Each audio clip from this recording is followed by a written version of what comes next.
parole est maintenant à Hamidou Samaké. Collègues, je l'ai dit à l'instant, la situation sanitaire que nous vivons depuis plus d'un an entraîne d'ores et déjà une augmentation sans précédent de la pauvreté et de la précarité.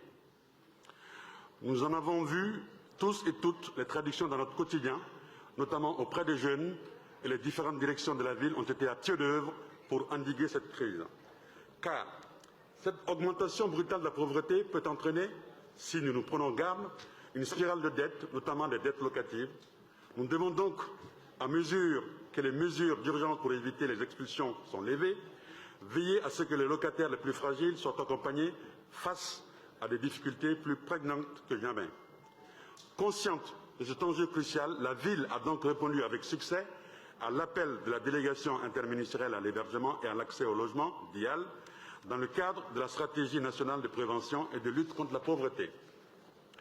Il s'agit de créer des équipes mobiles intervenant auprès des ménages du parc privé menacés d'expulsion avec un financement prévu sur 2 ans. Le projet s'articule autour d'une porte d'entrée socio-juridique pour lutter contre le non-recours, une démarche d'aller vers intervenant au plus près des ménages concernés, l'inscription dans le tissu partenarial de l'accès au droit et au social, avec notamment les centres sociaux, le PIMS et les points conseil budget, et un appui technique aux professionnels de l'action sociale concernant les étapes des procédures judiciaires. D'un point de vue opérationnel, les équipes des binômes juristes-travailleurs sociaux interviendront au stade du commandement de quitter les lieux.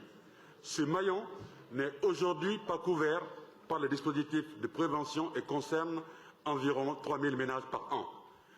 Les professionnels concernés sont issus aussi bien de la DIL que de la ville de Paris.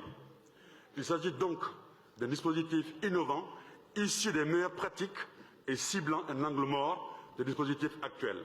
Ce genre d'initiative est donc très prometteur et je vous invite à autoriser la maire de Paris à signer la convention avec la DRIL qui permettra sa mise en œuvre dans les meilleurs délais. Je vous remercie. Merci beaucoup.